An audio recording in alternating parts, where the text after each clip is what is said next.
Nous allons voir dans cette vidéo formation comment séparer des données dans Excel 2010.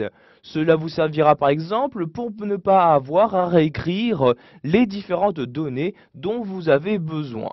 Donc pour commencer, nous allons voir que ce tableur nous propose une méthode automatique pour y arriver. Nous allons ici par exemple utiliser cette méthode pour ici donc ces trois cellules-ci. Donc je sélectionne les trois cellules, ensuite je me rends en haut et clique ici sur l'onglet données comme ceci.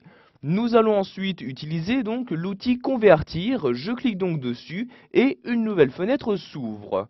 Vous avez dans cette première étape le choix entre ici délimité et largeur fixe.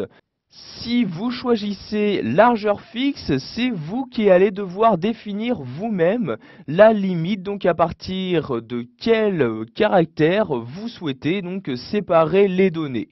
Donc ici, nous allons donc choisir délimiter, nous allons donc rentrer certains paramètres pour qu'Excel fasse automatiquement cette séparation. Donc je coche bien ici la case délimiter, puis je clique sur suivant pour passer à l'étape suivante. Donc dans cette étape, vous allez tout d'abord choisir quel séparateur, donc à partir de quel caractère vous souhaitez que l'espace soit créé. Donc vous voyez ici tabulation est cochée par défaut. Nous souhaitons par exemple ici donc à partir de la cellule de prénom et de nom, juste afficher dans cette cellule donc le nom et dans celle-ci le prénom. Donc pour ce faire, ici, je vais utiliser comme séparateur l'espace. Donc je coche ici la case espace et voyez automatiquement un trait qui apparaît ici dans cette cellule-ci. Donc je vais ici décocher des tabulations comme ceci.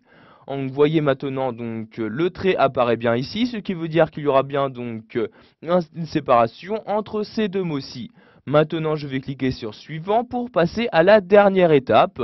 Donc dans cette dernière étape, vous allez pouvoir par exemple préciser tout de suite quel format de données vous souhaitez utiliser. Donc, vous voyez soit le format standard, texte ou encore le format date. Vous allez ensuite choisir la cellule de destination. Donc par défaut, cette séparation s'effectue donc sur la cellule se trouvant ici à droite. Donc je vais laisser ces valeurs-ci par défaut. Je clique donc maintenant sur terminer comme ceci. Et vous pouvez voir donc que maintenant les prénoms sont bien séparés donc des noms de famille. Nous allons maintenant voir qu'il existe également différentes formules qui vous permettront donc de séparer des données. Donc par exemple, nous allons voir qu'il existe une formule ici qui va nous permettre d'avoir automatiquement dans ces cellules-ci le numéro des départements tout en se servant ici donc des codes postaux. Donc je vais commencer ici par ce premier code postal, j'insère ici ma formule dans cette cellule-ci, je sélectionne donc la cellule, ensuite j'insère un égal. Nous allons donc ici récupérer les deux premiers caractères se trouvant sur la gauche, c'est pourquoi nous utilisons la formule gauche. Donc ici j'écris gauche, donc vous voyez la formule apparaître dans le sous-menu ici, je double-clique donc dessus pour l'utiliser.